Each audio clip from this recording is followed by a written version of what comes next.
அனைவருக்கும் வணக்கம்.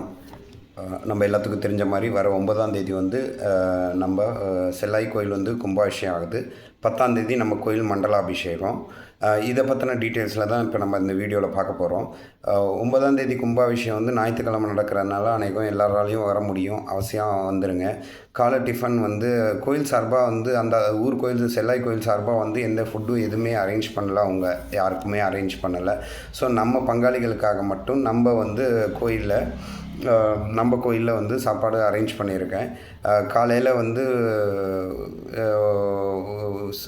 கும்பாபிஷேகத்துக்கு வரத்துக்கு முன்னாடி நம்ம கோயிலில் சாப்பிட்டுட்டு அதுக்கப்புறம் கும்பாபிஷேகத்துக்கு அட்டன் பண்ணி முடிச்சுட்டு நம்ம அங்கே சிறப்பு வச்சு படைக்கிறதெல்லாம் படைச்சி முடிச்சுட்டு திருப்பி மத்தியானம் வந்து நம்ம கோயிலில் சாப்பிட்டுட்டு நம்ம கோயிலையும் சாமி கும்பிட்டுட்டு கிளம்புறதுனா கிளம்பிக்கலாங்க. போயிட்டு திருப்பியும் மறுநாள் அதே மாதிரி அன்றைக்கி ஸ்டே பண்ணுறவங்களும் நம்ம கோயிலில் ஸ்டே பண்ணுறவங்களும் ஸ்டே பண்ணிக்கங்க. இல்லை போயிட்டு வரவங்க போயிட்டு வாங்க. 10ஆம் தேதி அன்னைக்கு காலையில் வந்து நம்ம கோயில் வருட அபிஷேகம் 9:30 to 11:30 நடக்கும். இந்த வருஷமும் நம்ம போன வருஷம் மாதிரியே நம்ம பூசாரி அண்ணனை வச்சு எல்லா அபிஷேகம் ஆராதனை அலங்காரம் எல்லாமே பண்ணிடுவோங்க. இது வந்து பொது பொங்கல் தாங்க. இந்த பொங்கல் வச்சு முடிச்சுட்டு சாமியெல்லாம் வச்சு முடிச்சுட்டு நம்ம மத்தியானம் சாப்பாடையும் முடிச்சுட்டு ஒரு 1 or 2 hour ரெஸ்ட்டை எடுத்துகிட்டு அதுக்கப்புறம் வந்து நம்ம செல்லாய் கோயிலில் வந்து முதல் மண்டலாபிஷேகம் நம்ம கோயில் சார்பாக நம்ம பங்காளி சார்பாக எடுத்துருக்குறாங்க. அந்த மண்டலாபிஷேகம் அங்கே எப்பயுமே என்னென்னா ஈவினிங் தான் நடத்துகிறாங்க. ஸோ நம்ம கொஞ்சம் முன்னாடி நடத்துங்க அப்படின்னு சொல்லிட்டு ஒரு 5 to 6:30 முடிச்சு கொடுத்துருங்க அப்படின்னு சொல்லியிருக்கிறோம். அதனால் ஒரு 5லேருந்து 6, 6:30 முடிச்சிட்டாங்கன்னா நம்ம வந்து மண்டலாபிஷேகம் பார்த்து முடித்த திருப்தியில் அடுத்து நம்ம கோயிலே வந்து நைட்டு டின்னரும் பிளான் பண்ணியிருக்கோங்க. இன்ன வரைக்கும் எதுவும் ஆர்டர் பண்ணலை. ஸோ அதை யார் எப்படி வருவாங்கங்கிறது இது தெரியாததுனால ஃபுட்டோட குவான்டிட்டியும் ஒவ்வொரு வேலைக்குமே யாருக்கு எவ்வளோ சொல்கிறது அப்படிங்கிறது இன்னும் பிடிப்படல. அதை பற்றின டிஸ்கஷன் தான் ஓடிட்டுருக்கு. ஸோ அவசியம் வந்து உங்கள் ஊர் பொறுப்பாளர்கள்ட்ட உங்கள் வருவகையும் உங்கள் ஃபுட்டு தேவையும் இப்போ ஒரு 10 பேர் வரவங்க நாங்கள் 5 பேர் வரவங்க அப்படின்னு அவங்கள்ட்ட சொல்லிட்டிங்கன்னா நம்ம வந்து ஃபுட்டு அரேஞ்ச் பண்ணுறதுக்கு ரொம்ப சௌகரியமாக இருக்கணும். இல்லை ரொம்ப பிளாங்காக இருக்குது எவ்வளோ பேர்த்துக்கு சொல்கிறது பத்தாமல் சொல்லிட்டா மற்ற ஒரு டவுன் மாதிரி எதாவது இருந்தாலும் ஏதாவது போய் யாரையாவது விட்டு வாங்கிட்டு வர சொல்லிக்கலாம். அது ரிமோட் மாதிரி ஆயிடுது. சாப்பாடு இல்லை அப்படின்னு சொல்கிறப்போ வந்து ரொம்ப மனசு கஷ்டமாக போயிடுது. அதே மாதிரி மிஞ்சினப்பையும் வந்து ரொம்ப மனசு கஷ்டமாக போயிடுது. காசு வேஸ்ட் ஆகிடுது. அங்கே கரெக்டாக சொல்லுவோன்னு பார்த்து பத்தாமல் போயிடுச்சுன்னா சாப்பாடுக்காக ஒருத்தவங்களுக்கு இல்லைன்னு சொல்லிட்டோமே அவங்களுக்கு எதுவும் அரேஞ்ச் பண்ண முடியலையேங்கிற ஒரு வருத்தமும் ஆகுது. ஸோ தயவுசெய்து அவசியம் உங்கள் வருகை பதிவை வந்து உங்கள் ஊர் பொறுப்பாளர்கிட்ட சொல்லிடுங்க. இல்லை வாட்ஸ்அப்பில் அவருக்கு அனுப்பிச்சி விட்ருங்க. இல்லை ஒரு குரூப்லேயே போட்டு விட்ருங்க. இல்லைன்னு எப்படியோ ஒரு விதத்தில் நீங்கள் கம்யூனிகேட் பண்ணிட்டீங்கனாலும் ஒரு ரஃப் ஃபிகர் கால்குலேட் பண்ணிக்கிட்டாங்கன்னா நம்ம அதுக்கான ஃபுட்டு ஆர்டர் பண்ணுறதுக்கு ரொம்ப சௌகரியமாக இருக்குங்க. இது ஒன்று. ரெண்டாவது வந்து நம்ம கோயில் செல்லாய் கோயில் கும்பாபிஷேகத்துக்கு வரி வந்து நிறைய பேர் கொடுத்துருக்கோம், நிறைய பேர் கொடுக்காமையும் இருக்கிறீங்க. கொடுத்தவங்களுக்கு ஒரு மிகப்பெரிய நன்றி. பொறுப்பாளர்கள் இருக்கிறாங்க. அவங்கெல்லாம் வந்து எப்படி சொல்கிறதுன்னா நான் அவங்கள மற்ற பங்காளிகள்கிட்ட நல்லா பேசுகிறேன். பொறுப்பாளர்கள்லாம் ரொம்ப சத்தம் தான் போடுறேன். வரி கூட வாங்க மாட்டேங்கிறீங்க வைக்க மாட்டேங்கிறீங்கன்ட்டு. ஸோ அதுவும் ஒரு பொறுப்பாளர்னால் அவரே நான் 25,000 கொடுத்துட்றேன் அப்படின்னு சொல்லி கொடுத்துட்டாரு. அந்த பொறுப்பாளருக்கும் நன்றி. அதே மாதிரி ஒவ்வொரு பொறுப்பாளரும் அவங்கவுங்க எக்ஸ்ட்ரா கொடுத்துருக்குறாங்க. ரொம்ப நன்றி. என்னோட ப்ரெஷரை பொறுப்பாளர் தலையில் கொடுத்துருக்கேன். அது வந்து அவங்களுக்கு ரொம்ப சிரமமாக இருந்து அந்த சிரமத்துலேயும் அந்த பசங்க வந்து ரொம்ப நல்லா பண்ணுறாங்க. ரொம்ப நன்றிங்க.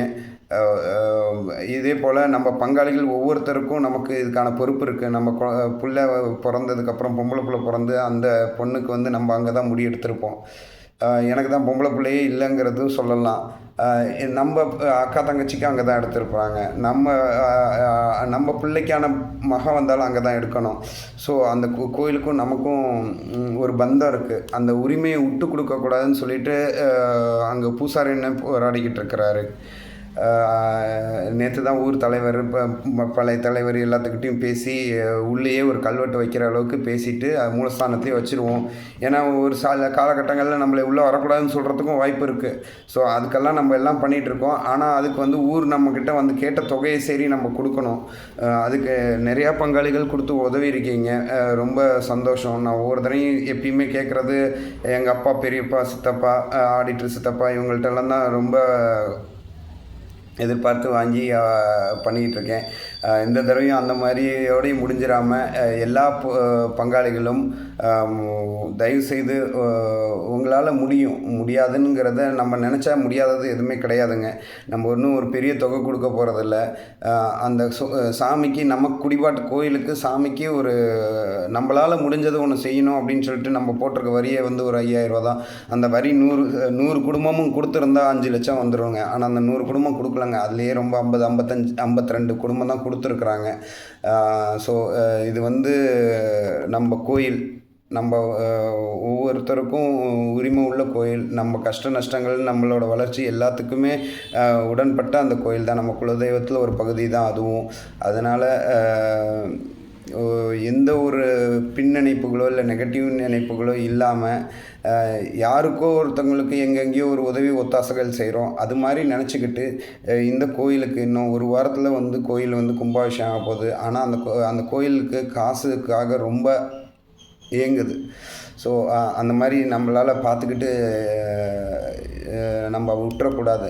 அதனால் நம்மளால் முடிஞ்ச அளவுக்கு எவ்வளோ நல்லா பண்ண முடியுமோ அந்த அளவுக்கு நல்லா பண்ணுவோம். இதுவரையிலும் அவங்க ஊர்லேயும் நல்லா பண்ணிகிட்ருக்காங்க. நம்ம பூசாரி அண்ணன் தான் எல்லாம் எடுத்து முன்னே நின்று செஞ்சிகிட்ருக்கிறாரு. நம்மள பொறுப்புகள் வந்து அட்லீஸ்ட் நம்மளால் கொடுக்க முடிஞ்சது நம்மளோட கான்ட்ரிபியூஷன் மட்டும்தான். உங்களால் முடிஞ்சது அந்த எவ்வளோ தொகையோ அதை கொடுங்க. அந்த கொடுத்தது வந்து கோயில் எடுத்து நடத்துகிறவங்களுக்கும் செய்கிறவங்களுக்கும் அந்த வேலைப்பாட்டுகளில் பார்க்குறவங்களுக்கும் ரொம்ப உதவி ஒத்தாசையாக இருக்கும். நமக்கும் ஒரு மன திருப்தி இருக்கும். அந்த புண்ணியங்கள் நம்மளையும் நம்ம குடும்பங்களையும் வந்து சேரும். அவசியம் உங்களால் முடிஞ்ச உதவித்தொகையை வரின்னு நினச்சிக்கிட்டாலும் வரியாக கொடுக்கலாம். இந்த வரி கொடுத்துட்டேன், என்னோடய கடமையை முடிச்சிட்டேங்கிறதும் இல்லை. நம்மளால் முடிஞ்சால் இன்னும் ஒரு 2000 கொடுத்தா கூட, 10 பேர் கொடுத்தா கூட 20,000 ஆச்சு. ஒரு 100 பேர் இருக்கும், 2 லட்ச ரூபா ஆச்சு. அந்த 2-3 லட்ச ரூபாய்க்கு தான் இப்போ அந்த ரொம்ப கஷ்டங்கள். அங்கே ஒவ்வொரு சின்ன சின்ன வேலைகளுக்கும் ரொம்ப பாடாப்படுறாங்க. அதனால் வந்து எனக்கு எப்படி சொல்லி கேட்குறதுன்னு தெரில. இவ்வளோ கொடுங்க அவ்வளோ கொடுங்கன்னு நான் இதுவரையிலும் நம்ம கோயில் கட்டையில் கூட யாரையும் ப்ரெஷர் பண்ணி கேட்டதில்லை. நான் ப்ரெஷர் பண்ணது ஒரு 5 பேர் 6 பேரை மட்டும்தான். மற்றவங்க எல்லாத்துக்கிட்டையும் சிரித்த முகத்தோடு நீங்கள் எவ்வளோ கொடுத்தாலும் சந்தோஷம், நீங்கள் கொடுக்குறீங்களா கொடுங்க, எவ்வளோ கொடுக்குறீங்கன்னு நான் வாய் திறந்து இவ்வளோ கொடுங்கன்னு நான் சொன்னதே கிடையாது. ஆனால் இந்த கோயிலுக்கு வந்து ரொம்ப கஷ்டமாக தான் இருக்குது. அதனால் உங்களால் முடிஞ்ச அளவுக்கு நான் இப்பயும் சொல்கிறேன், இவ்வளோ கொடுத்துருங்கன்னு சொல்லலை. உங்களால் 5000 வரி கொடுக்க முடியலையா, உங்கள் கான்ட்ரிபியூஷன் ஒரு 2000 கொடுத்துட்டு வாங்க. அந்த கோயிலில் நமக்கு ஒரு பங்கு இருக்குங்கிறத நிரூபிச்சுட்டு வருவோம். அந்த கடமையை நம்ம ஆற்றுவோம். நம்ம முன்னோரோ, நம்ம அம்மாக்கள், நம்ம பாட்டிமார்கள் எப்படியோ நம்ம அவங்கெல்லாம் வழிபட்டவங்க தான். ஒவ்வொருத்தவங்களுக்கு பார்த்திங்கன்னா சொந்த ஊர் எங்கேயோ இருக்கும். நம்ம குலதெய்வ கோயில் அங்கே இருக்குது, வளையடுப்பில் இருக்குது. அப்படி தான். ரொம்ப நன்றி மற்ற ஒரு சில பங்காளிகளுக்கும், வளையடுப்பு அல்லாத பங்காளிகளுக்கு. ஏன்னா விளையாடுப்புக்காரவங்களுக்கு அது அவங்க சொந்த ஊர், அவங்களுக்கான கடமைகள் இன்னும் நிறையா இருக்குது. அதை கடமைகளில் சரிவர ஆற்றிகிட்டு இருக்க பங்காளிகளும் இருக்கிறாங்க. ஒரு சிலவங்க அதையும் விட்டுறாங்க. இன்ன வரையும் நம்ம விளையாடுப்பு பங்காளியும் இன்னும் 10 பைசா கூட காசு கொடுக்காதவங்களும் இருக்கிறாங்க. ஸோ அதை விட்டுருவோம். நம்மளால் முடிஞ்சிச்சுன்னா எந்தளவுக்கு பண்ண முடியுமோ பண்ணுவோம். நம்ம விளையாடுப்பு இல்லாத பங்காளிகள் ரொம்ப பொறுப்புணர்ச்சியோடு கொடுத்துருக்காங்க. நம்ம ஊர் கோயில் தான் அப்படின்னு சொல்லிட்டு, நமக்கு குடிபாட்டுக்கு மட்டும்தானே இருக்குது அப்படின்னு சொல்லிட்டு விட்டுறாமல் ஜாஸ்தி கொடுத்துருக்குறாங்க. கேட்டதை கொடுத்தாங்க ஒரு சில பங்காளிகள். ஒரு பொறுப்பாளர் அவர் சொன்ன ஒரு அறை தான். ஆனால் என்னையால் இதுக்கு மேலே வாங்க முடியல, என்னையால் இவ்வளோ உங்கள் வரியெல்லாம் இவ்வளோ பேர்த்துக்கு கொடுக்கணும்ல, அவங்க கொடுக்க மாட்டேங்கிறாங்கன்னா நானே சேர்த்து போட்டு கொடுத்துட்றேன் அப்படின்னு சொன்னார். ஸோ இது அவருக்கு இந்த வயசில் அவருக்கு அவ்வளோ பொறுப்புணர்வு இருக்கையில் நம்ம அவரோட மூத்தவங்க எல்லாமே நிறையா பேர் இருக்கிறோம். தயவுசெய்து அந்த எவ்வளோ கான்ட்ரிபியூஷன் கொடுக்க முடியுமோ கொடுங்க. விளையாடுப்பு இல்லாத பங்காளிகள் நல்லா கொடுத்ததுக்கும் ரொம்ப நன்றி. உங்களால் முடிஞ்சிச்சுன்னா இன்னும் கான்ட்ரிபியூட் பண்ணுங்கள். வழக்கமாக சொல்கிறது தான், கோயிலை நல்லா எடுத்து சாமியை நல்லா உட்கார வச்சு சாமி சந்தோஷப்படுறபடி செஞ்சுருவோம். சாமி நம்மளே சந்தோஷமாக வச்சுப்போம். வில்வராயனாக இருக்க பெருமைப்படுவோம். நன்றி, வணக்கம்.